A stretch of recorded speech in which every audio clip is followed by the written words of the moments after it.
to another episode of the Voices of the Vic podcast with me, Mike Duffy. And as you can see, today I am joined by Joe, Thomas, and Cameron Smart to talk about yesterday's 1-1 draw in the West Country away at Bristol City, a much improved result compared to the last time we played them on Boxing Day, which we won't talk about.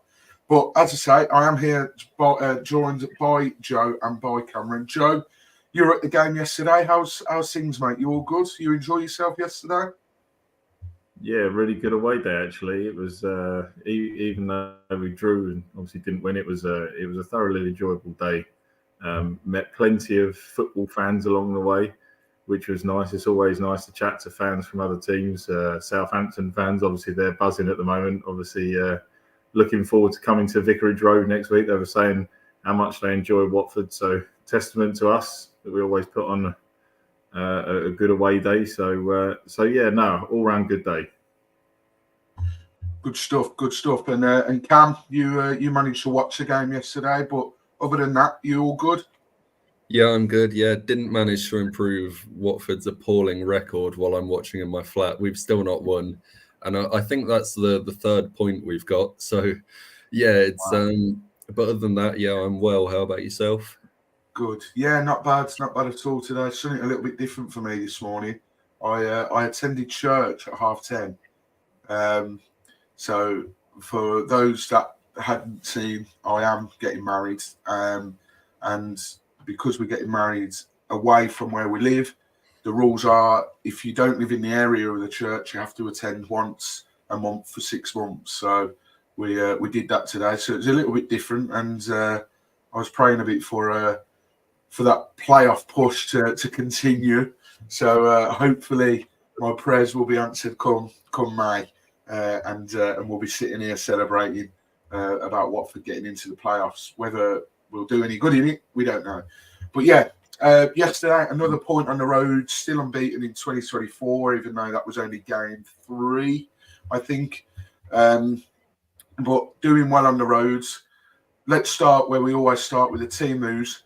3 changes for Watford. It saw Porteous, Kone and Rivich come in for Sierralta, Martins and Healy, who we'll talk about at the end of the show. Joe, when you saw that team news yesterday come out at 2:00, what were your initial thoughts? Was there anyone in there you maybe would have changed around, or was you quite happy with the team?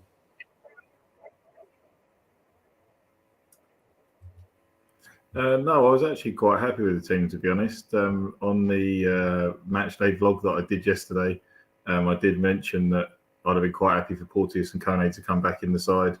I expected Rivich to come into the side over Bayo, because obviously Bayo has not played for a while, has he? So he was never going to just walk back into the team. So yeah, I think it was pretty much as it was.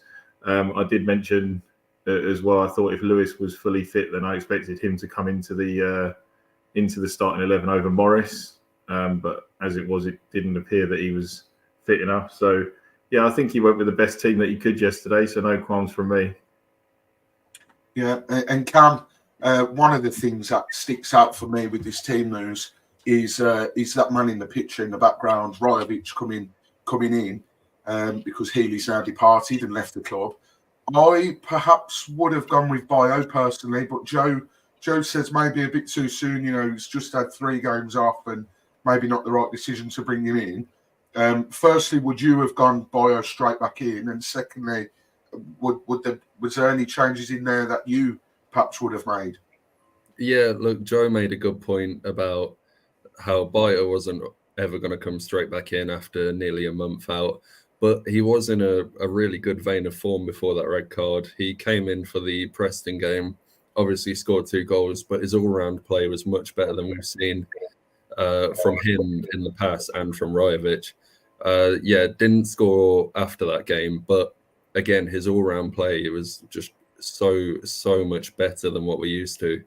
So I think, you know, the decision was there to be made. It wasn't, well, I would have put Bayo in personally, because I just think he offers us so much more than Rivich. And I mean, I'm sure we'll get a chance to talk more about him later, but I feel incredibly disheartened when I see Mileta Rivich in the starting lineup, I'll be honest. And I don't know if that's harsh. it just sort of it knocks a bit of the excitement out of me. And yeah, it's not what I want. I'd much prefer Bio. But as for the rest of the team, I was a bit skeptical about putting Georgie Chakvetadze on the wing. I think he's much better in those central areas. And yeah, Mateus Martins wasn't great, and we're not blessed with options out there. But I probably would have stuck with him just to keep Georgie in the middle. But you know, you've got to fit Kone, Georgie, TDB in. So what can you do? And I guess, yeah, there's a decision to be made in midfield. Yeah, and I think it's a really good headache to have. You know, when Kayembe went off to AFCON, we were all like, you know, this isn't good. Kayembe's in real good run of form. How are we going to fill that void? And we've got players now that are filling said void and are putting in strong performances. So it's good to see the depth in the squad that we've got. So I was particularly pleased with that team. Again, I would have gone Bio straight in for Rajovic. We've had a couple of comments already about Rajovic. Warwick Bird saying that he offered nothing again, and that the rumours are Watford are willing to sell for 4 million. They must have someone lined up. And then Philip Crouch just basically tagging off the back of that, saying that Blackburn Rovers have joined the race with Ipswich, and the club have put the price tag on him, keep or sell. We're going to talk about them towards the end of the show in the little transfer news segment that we've got coming up. But yeah, another away game. We seem to be doing quite well on the road at the moment, and I suppose we just wanted to see an improvement from last time we played Bristol City, Joe, because that was absolutely horrendous, and it was a great start for Watford. It took 12 minutes. I mean, we were just talking before we come on air then, who sort of tried and fancied his chances again. That goal away at Hull has obviously got to his head because he tried it again 9 minutes in, didn't get any joy, didn't come off.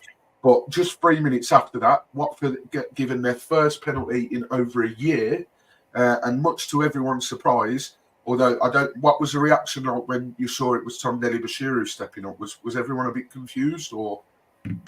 Yeah, to be honest with you, I couldn't fully see it at first. I was like, who are they going to give it to? I was like, crikey, we've got a penalty here. Like, obviously, we've been saying for ages, who's going to take it if we get one? Because obviously, it was never going to be Rajovic, let's be honest.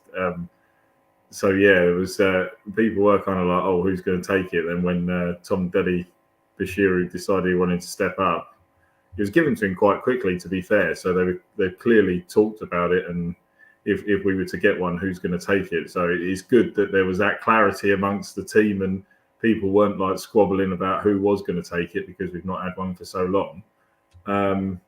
But yeah, obviously we were all just willing it to go in. You know, you first penalty for such a long time, you just think, oh my goodness, please just put it in the back of the net. And I thought he was very confident, to be honest with you. He dispatched it pretty well. Didn't really give the keeper a chance to kind of go choose away. Kind of was the ball was past him, and by the time he got across, so yeah, great penalty from my point of view.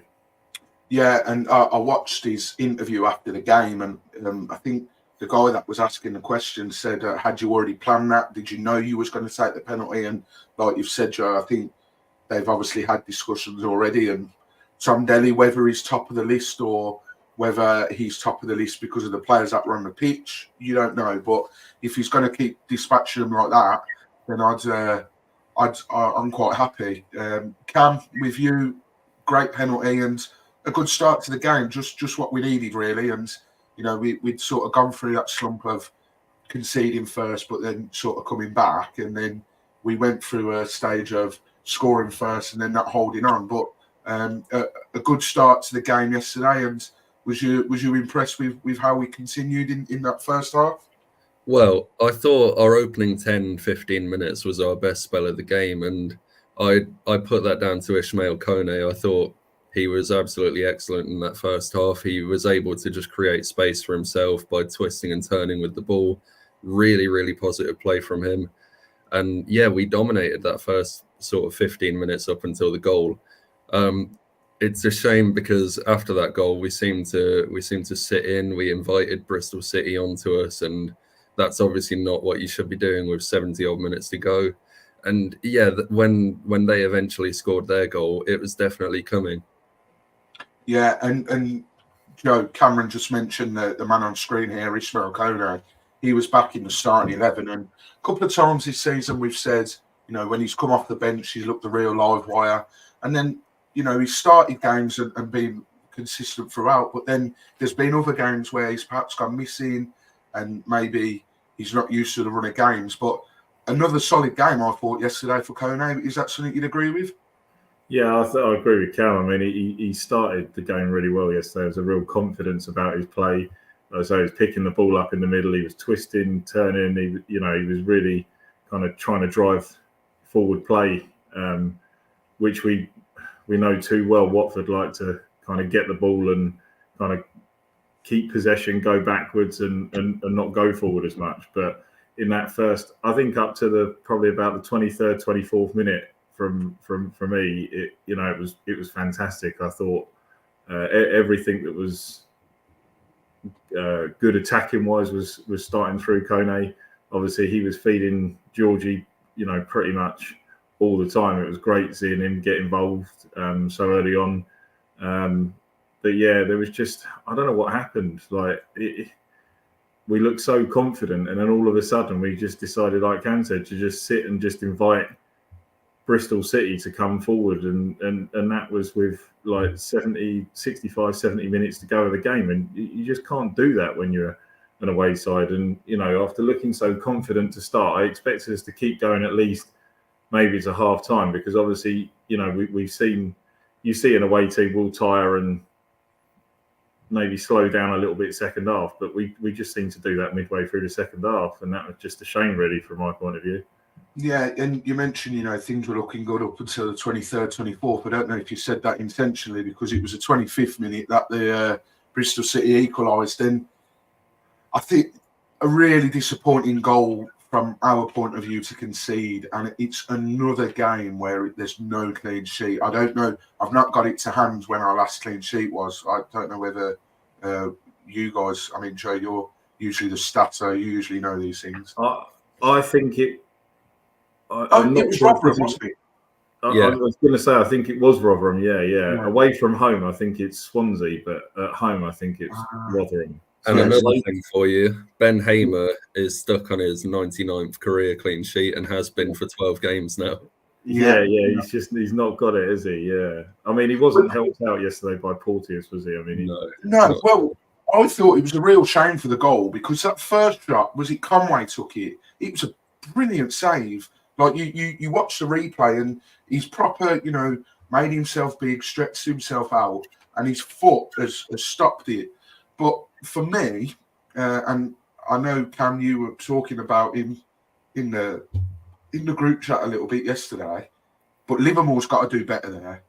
Like the fact that Scott Swine can jump and get that header in, and Livermore's right under him. Like, he's not even tried to challenge. It's almost as if he's tried to stand him up from in front, and he's got it all wrong, in my opinion. And then, not really sure what Haber was doing, whether he thought... I don't know what he was doing, basically, but he's basically a meme at the moment on Twitter. But yeah, Cam, really disappointing goal to concede yesterday, the manner in which we conceded it. Yeah, and it's the first time ever, really, you can accuse Livermore of not quite sensing the danger and being a bit flat-footed. We've come to know that he's not the best aerially, and we know that Valérien Ismaël, he highlighted that he wants a defensive midfielder that is strong in the air, and he thought that Livermore was that. As good as he is, we've come to know that that's not the case. Now, I thought for that reason we might end up seeing Francisco Sierralta later in the game, because obviously they were getting a lot of joy in the air and a lot of joy off set pieces, and naturally the way to cut that out is you bring on your arguably your biggest aerial threat.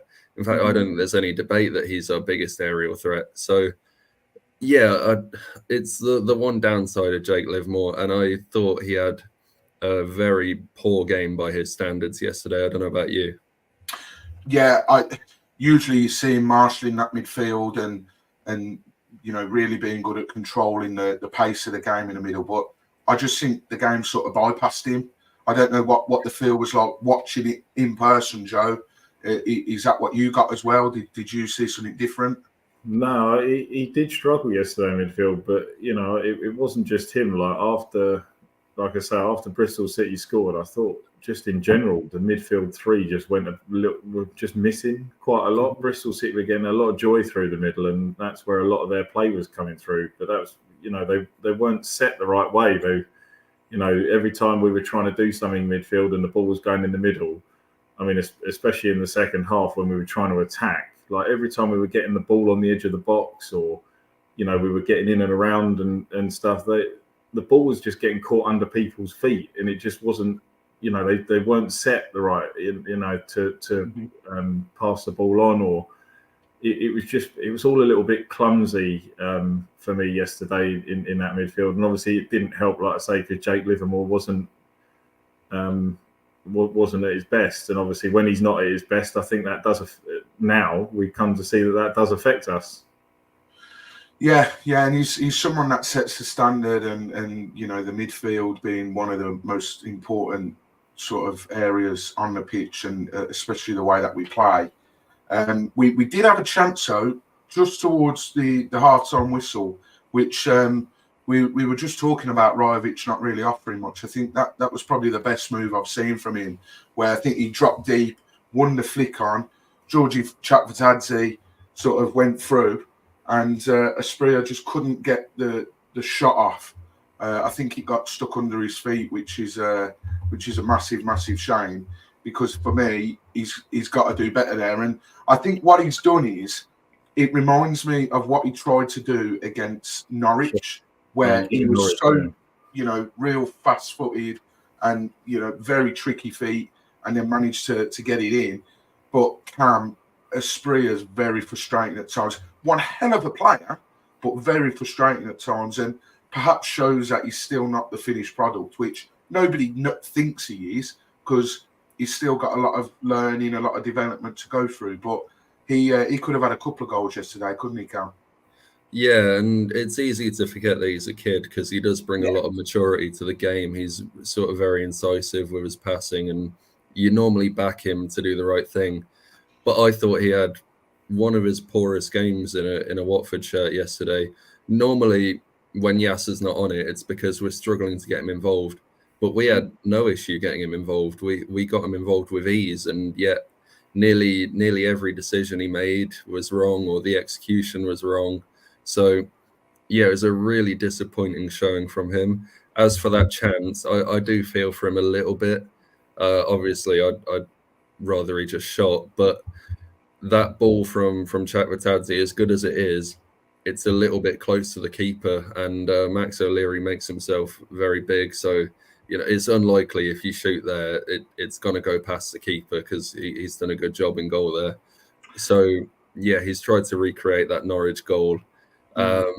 If it works, we're not having a go at him here, but it didn't work, and yeah, you'd want him to shoot there, wouldn't you? And Joe, the man that teed it up, Chakvetadze, we've obviously seen him in the centre, which is where he's really sort of got bums off seats. He's someone that tries to get the ball forwards at any given opportunity. As Cam said at the top of the show, we saw him more out on the wing, and he's been making his mark in the team. Are you worried that we may be trying to fit him in somewhere that he's not the most comfortable? Because yes, every time he got the ball, he still looked to drive forward. But for me, he wasn't as noticeable because he wasn't operating in the middle of the park. So what did you make of his performance yesterday on a whole, considering he was playing out wide? I thought in the first half, I thought he was excellent. I thought, he was beating people for fun. He was getting the ball. He was taking it past people. He obviously got a few balls in the box. I thought he looked excellent. But because of us not playing the way we did it in that opening 20-25 minutes in the second half, whenever he looked a little bit frustrated, because obviously he was down our side in the second half, so we could see his expressions and his mood and stuff, and he was a little bit frustrated at times because he was wanting the ball and he was trying to get it. He was asking for it and he wasn't getting it. Like the spaces were getting closed down. We just weren't quick enough in that second half, and I think it showed on his facial expressions and things when things didn't come off. So I think he was a bit frustrated yesterday. But yeah, I mean, as good as he was yesterday, I think you're right. I think he operates better down the middle, and I don't think Val should be. I can see why he did that yesterday. I don't think Martins. We all know Martins hasn't been playing his best lately. I know you said at the beginning, Cam, that you'd have probably stuck with him. Obviously, I think, I mean, even when he came on, and he looked a little bit lively, Martins, but yeah, I think Chad Vicazzi did a lot better yesterday down that side than overall. But yeah, I would stick with him in the middle. I think that's where he operates best. But can't fault him yesterday. He gave 100% effort, and he always does in a Watford shirt. To be honest, you can clearly tell he loves the team and loves getting involved. So yeah. And there's rumours that we're looking to make that loan deal permanent as well, which would be great. I think I'd be more than happy with that. Philip Crouch, he says Chatvidadze has to play centrally, and he thinks that we miss Sema down the left side. Now, this whole Sema, do you start him, do you not? It's we'll split opinion, but he does give us a different outlet, I think, to what Martins does, and he can be a bit more direct sometimes. Which he's the only one really that I think can deliver a ball good enough for Rivic to actually make something of as well. And there's rumours that he could be on the way out as well. Cam, I want to talk to you about one of the centre backs. We've last couple of weeks, people have sort of been saying that they want him back in. Annoyingly, he's cut out the picture there, but Ryan Porteous was back in centre back yesterday. Sierra not been having the best of times recently, I think it's fair to say. And the results have been there, but I just think he's not looked as convincing as he has in previous seasons. And a lot of people crying for Porteous to come back, and then Porteous came back yesterday. What did you make of him overall yesterday? Yeah, it wasn't his best day at the office, that's for sure. He was directly at fault for the goal we conceded, but not just because he gave the ball away in that passage of play, but he gave the ball away a number of times leading up to that put us under all kinds of pressure. And his ball playing is a strength of his. It's the reason I would put him in the team any day over Sierra. But that first half, he was all over the place and he couldn't hit a barn door with his passing. And we know what we get from him in that he's very rash. He charges into midfield and he's very easy to draw out. If you're a centre forward, you can move him all over the place. But sometimes that is helpful. Sometimes it helps us keep the pressure on. Bristol City found him out, and yeah, he had a really poor game. However, I stand by. I really, really do think he should stay in that team over Sierra, purely because Sierra with the ball is like a deer in headlights. We can't play with Sierra at the back, and I think defensively he's been really poor of late. So I'd put Porteous in over him all day long. Yeah, it'll be interesting, especially because after another centre back, I think it sounds like, and you do wonder what might happen to some of these others. I know they're looking more left-sided to sort of cover for Hoop, but I do wonder whether that means we might look at offloading one. And if Sierra's not been getting the game time, I mean, surely not, but you just never know. We just got rid of Healy and we only signed him in the summer. But just going back to the game momentarily, second half, we saw a substitution at half time. We saw Martins come on for a sprayer. And I think the second half, again, much like the first half, there were more spells. I thought we started quite shaky. I thought Bristol really took a hold of that first sort of 10, 15 minutes in that second half. But we grew into the game and it looked as if, Joe, at one stage in the second half, we were looking on top and it was only going to be a matter of time till we scored. But we just, as is always the case with Watford so frequently this season, couldn't find that finishing piece of the puzzle. And it was quite a frustrating second half. And I think sort of come the final whistle, I think perhaps a draw was probably a fair result, but it's again down to that lacking edge and that sort of end product, isn't it?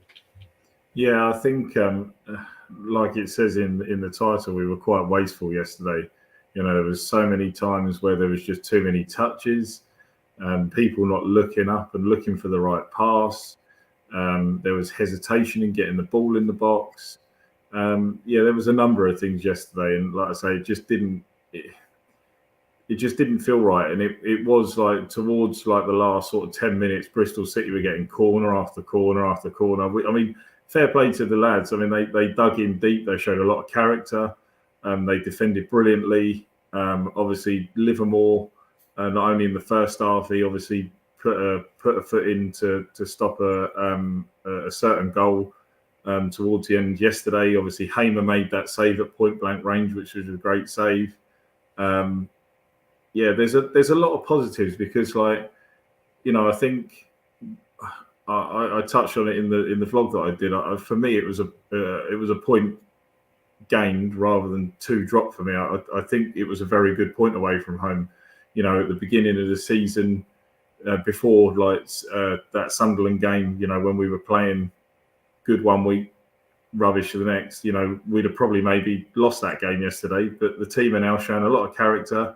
I mentioned it in our chat as well, didn't I, yesterday, about stats of the run we're on at the moment. Only 3 defeats in 18 games, so we're showing we're hard to beat at the moment. And obviously on the road, we're 6 unbeaten away now.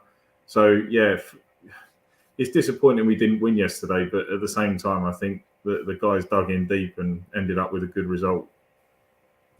Yeah, absolutely. And Cam, what did you make of Val's subs yesterday? Because often we'll come on here and we'll say subs were brilliant, they won us the game, and then other weeks we'll say the subs cost us the game and really took the sting out of it. I mean, obviously I mentioned Martin's coming on for Asprilla. We then saw in the 89th minute, we saw Ince come on for Chapatadze. We'll talk about Ince in a little bit, actually, because he's rumoured to be off. But the two that sort of I want to get your viewpoint on, we saw Lewis and Bio come on for Rajovic and Morris, straight swaps. Firstly, what did you make of the subs? And secondly, now that we've seen Lewis back, do you expect him to continue in the team and keep James Morris out of the team? Yeah, I think so. I think Morris is on a pretty poor run, to be honest. Since that Stoke game in which he was absolutely excellent, he's just looked way off it, against Plymouth, Chesterfield, QPR, and now Bristol City. I thought he had a torrid time out there. Lewis, he looked more assured.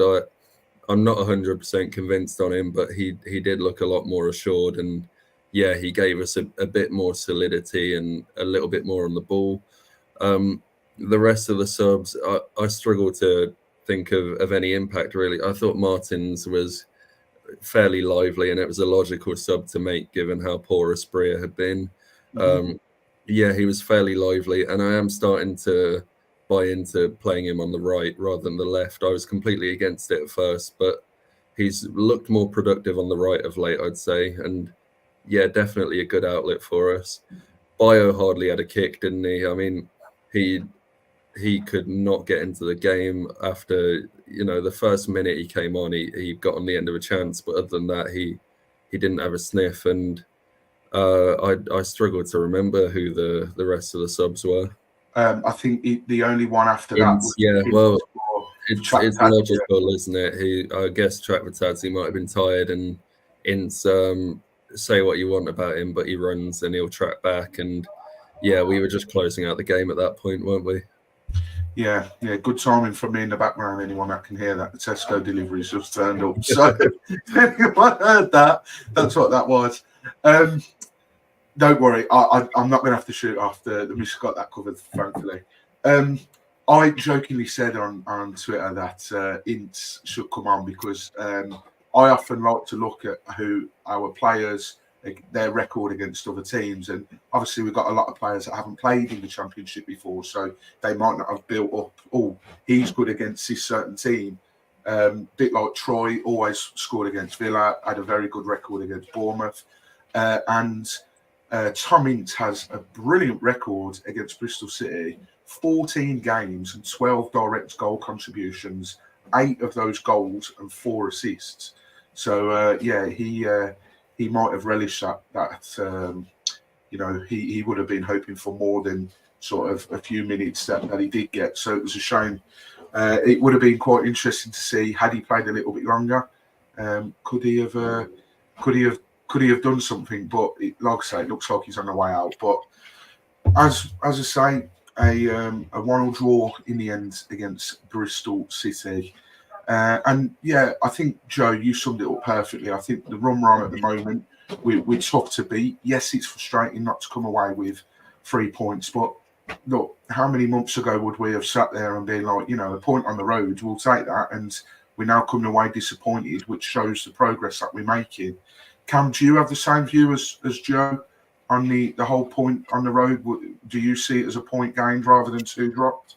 Yeah, absolutely is a point gained, especially after Boxing Day. I feared the worst today. I thought we can't go there and get anything, can we?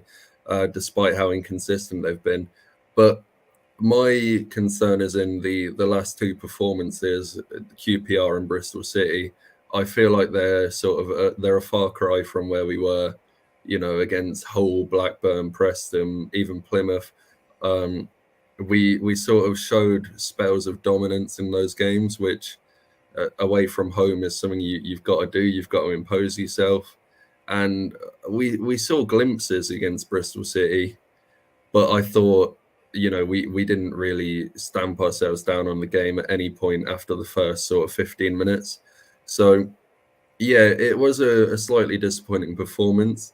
And I think come the end of the game, if any team was going to score, it was probably going to be Bristol City. Obviously, Hamer had to make 1 or 2 late saves. Livermore had a goal line clearance.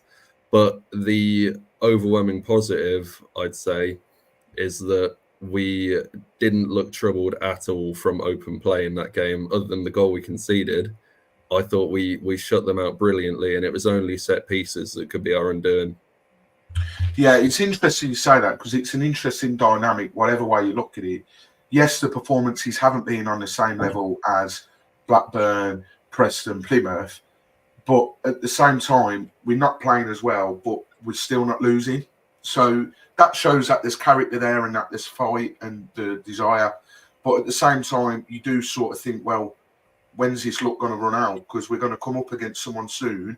And if we play like that, looking at our fixtures, we've got, Norwich, Leicester, we've got Southampton at the weekends, and you sort of worry that, okay, other lads may be thinking, well, doesn't matter, we're playing crap, but we're still, picking up points. And we can't slip into that, because I'm not saying for 1 minute that I think this whole playoff stuff, people maybe need to be a bit realistic and step back and look at the bigger picture here. That, it's all well and good. This run that we're on is brilliant, but we've got to be more consistent with our performances.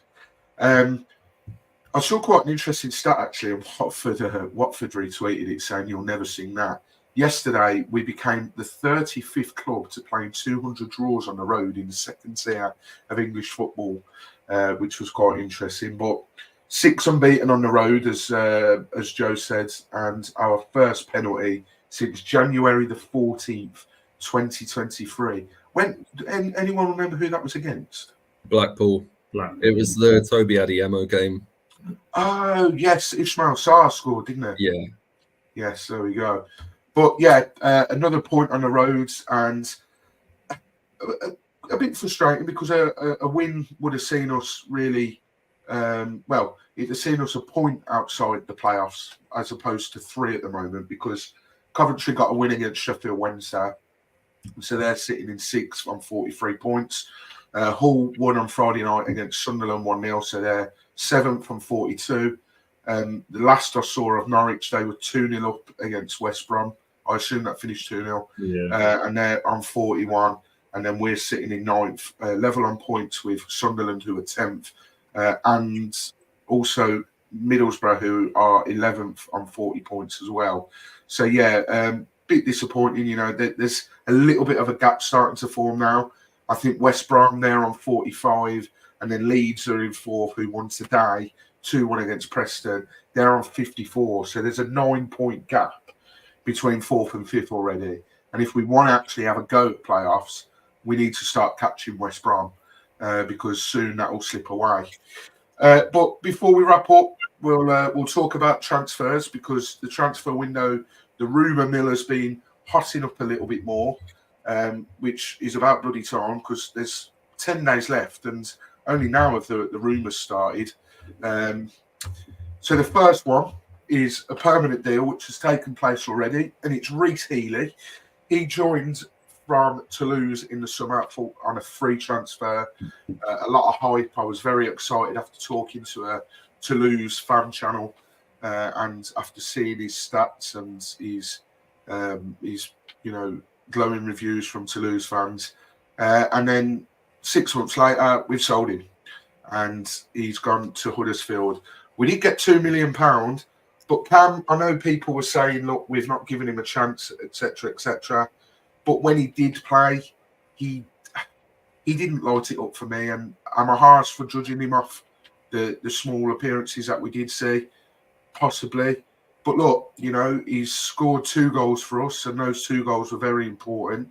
One salvaged a point at home to Southampton, which on the grand scheme of things now looks a terrific goal and terrific point to pick up because they're flying.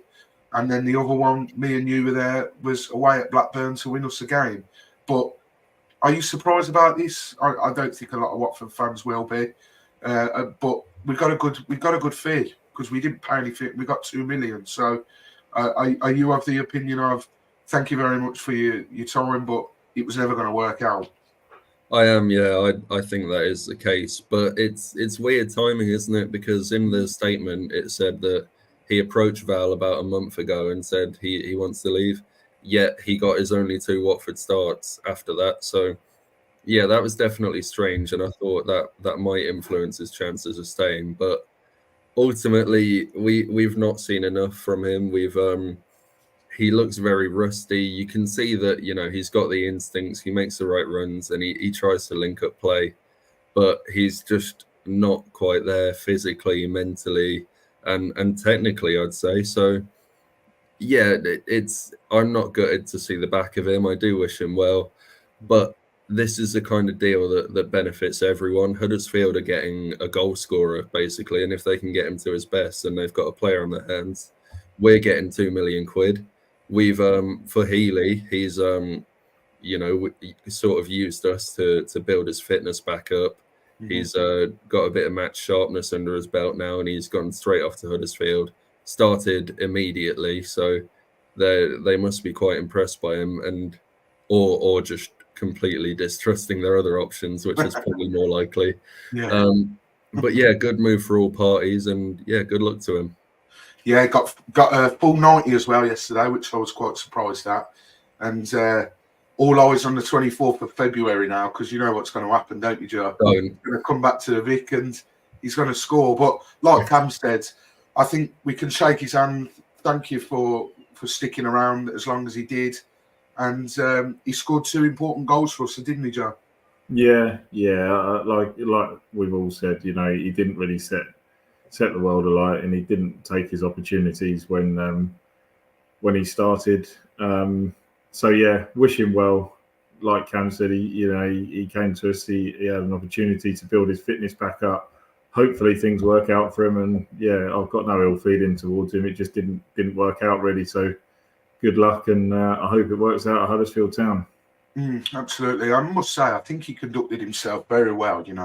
I like this transparency that we get in with the transfers. Val, saying what happened. Philip Crouch has just said here, actually, I think you're harsh with Healey. He can't play up front on his own, and that's why he left. Val doesn't play to his strengths. And, look, that's fair enough. I think we saw that against Chesterfield, to be honest, Philip. He was sort of looked deserted up there on his own, and we'd seen him in cameos in centre mid as well against Plymouth, I think. But it was quite interesting that I'm glad that we're putting out explanations as to why these transfers are happening. And for someone that's wanting to leave, I Sorry about this. The kittens just walked in. For someone that wanted to leave, I think he conducted himself quite well because, he started against QPR and he would have known about that move at the time, I would have assumed. And he's not sort of gone out kicking and screaming, and he's obviously waited for his chance, and it's come. And like you say, fair play to him, and best of luck other than that game in February, because I know full well what will happen now. But it's quite interesting as well. I read a few comments on the Huddersfield website when they signed him, and I think their CEO or whoever it was said that they were actually after him in the summer, but he came to Watford, and then they worded it to say that we convinced Watford to let him come to us. So, yeah, but we got 2 million, and he cost us nothing. So, good bit of business from the Pozzos there. I know they're under a bit of scrutiny at the moment, but fair play to him. Next man up is this man, Rajovic. Now, the Football League World on Twitter have said that Blackburn have now joined the race. We mentioned about earlier in the month about Ipswich being in for him because I think they've had a player, is it Hurst that's injured? Yeah, it's George Hurst. Yeah. And I think they want sort of a big striker. And look, he scored 8 goals in the league and he's got to attract certain interest. But 4 million is apparently the fee that we're asking for him. Joe, I'll start with you. He proper splits the room, doesn't he? Because he's scored 8 goals this season for us, but at the same time, he does absolutely nothing. Would you be sad to see the back of him, or do you think cash him while we can, whilst his stock's high because he's got 8 goals? What's your thoughts on him?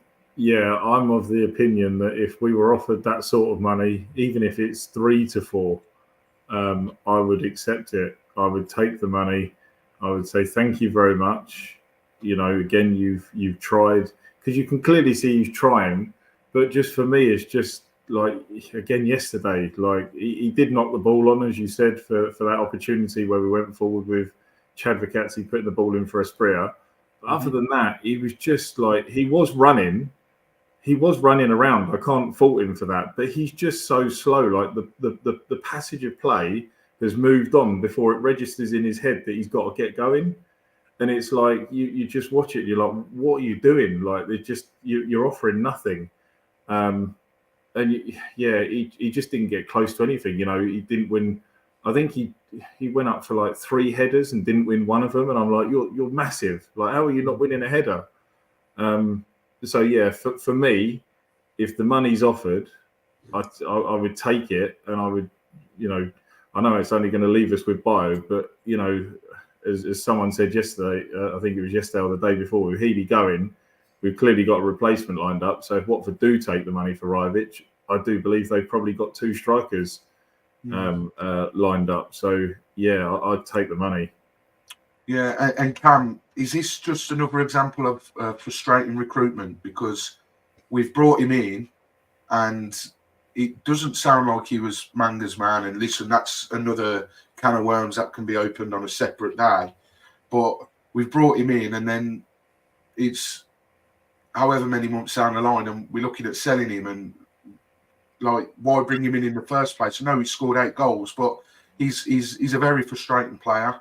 He's very much, you do all the work and I will literally tap it in, or fox in the box. But even that fox in the box label isn't true most times, because you look at Leicester, you look at Ipswich, where Espria had to get the rebound in. There's countless times that even in the box he's not sort of come to fruition.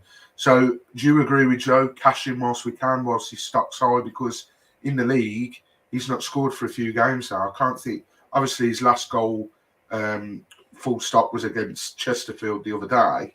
But in the league, I'm trying to think when Blackburn, wasn't it? It was Blackburn. Blackburn. And that was 1, 2, 3, 4, 5, 6, 7 games ago.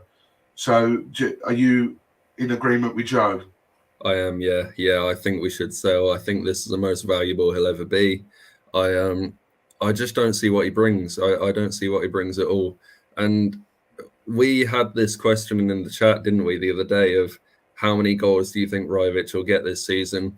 You all sort of went, high teens, 17, 18, 19. I went with 12. And I think you're all a little bit shocked at that, but I don't think what we pay enough attention to is that run he was on where he was scoring goals, that was more than likely a purple patch. That is something that isn't going to happen consistently, because the chances we were creating for him, they're golden opportunities, and they're not chances you're going to be creating every single game. So yeah, and if you look at his form now, it's 1 goal in 10 league games, 2 in 11 in all comps. And people tell me he's in the team because he scores goals, but he's not scoring goals, is he? And even worse, he's not even having opportunities to score goals. He's not. I don't think he had a shot yesterday. I haven't looked at that, but I can't recall a single shot. And there's been countless games where he hasn't had a shot, but there's also been countless games where he's missed sitters. So I'm not convinced about him as, obviously not as someone who's going to link play, win headers, do the hard work, all of that. But I'm definitely not convinced about him as a goal scorer either. I don't think he's this this clinical poacher. I think he'll miss more chances than he puts away. He's the result of what happens when you put your manager in charge of recruitment, which in my opinion is something you shouldn't be doing, but clearly we have done. And yeah, Val outlined him when he first arrived as someone who's strong in the air and good at pressing. That's a load of shit. So we know that's not the case. And yeah, I'd cash in for half of that rumoured price, to be honest, because I just don't see what he adds to this team. Yeah, and you know what'll happen? He'll go to a Blackburn, he'll go to an Ipswich, and he'll be on fire. But yeah, I agree, because you spoke to Tim from Kalmar podcast, and even he said, he's high press and, attacking energy. And we've just not seen that. I don't know. I genuinely thought at one stage, because you see the way that Bio plays, he's aggressive pressing, everything, and he's what you want from a striker. And then when you see Rajovic come on, he's almost like the opposite. And you sort of think, as Val told him to do something different to Bio, as Val said, Bio, you play this way, and Rajovic, you, because they're two complete polar opposites. So listen, the guy's got 8 goals for us, 9 goals in all comps this season. And, thank you very much. But for me, he's not played as well as he's expected to. And look, he's still young. He's 24 years old. He doesn't know the league. So I understand about having to sort of adapt to a new league. But I often use football app Flash Score, and they've got a new feature now where they'll give each player a rating. And just looking through the ratings, his last green rating was against Norwich, and he got a 7.2. Ever since then, the highest he got was 6.5, and it's mainly ambers and reds. And he's even scored a couple of goals in that time as well. So the performances, it's not just us that are seeing it, everyone else. So yeah, if Blackburn or Ipswich want to cough up 4 million for him, happy days, thank you very much. Where do we sign? Let me know. Give me a postcode and I'll drive up. And then just lastly in the transfer rumour mill is this man, Tom Ince, who come on yesterday in the 89th minute. He's rumoured to be off to Turkey. Just quickly on him, Joe, it's not a massive surprise, is it? He's come in. He was 50 grand, worth a gamble. He scored 2 goals for us, I think. Scored against Rotherham and West Brom. And it's not worked. He obviously doesn't suit Val's play. And yeah, I'm not too pissed off at this one. 50 grand, always scores against us. Probably saved us having him score against us for another team. But clearly it hasn't worked. And yeah, see you later. Yeah, another one. Yeah, wish him well. It was a gamble at 50,000. It was worth a punt, I think. He's a good championship player. He's got experience, but yeah, just unfortunately he doesn't suit Val's style of play. And yeah, wish him well. Like you say, I hope he does well out in Turkey or wherever he goes. And yeah, thanks very much. Yeah, Cam, anything to add to that? Any Tom Ince memories? Yeah, You might want to memories. say about. No. Look, I wasn't against the signing when it happened. I thought, No. it's fairly smart. He's just had one of his best seasons in the Championship with Reading. 50 grand, can cover a lot of positions. Yeah, but he's an end product player. He needs to be getting on the end of the chances. And we have Yasser there who's so effective at creating them. So I don't see where Tom Ince gets a look in. Now, we know that Val wants a pacier winger to replace him. That could well be Quadro Bar.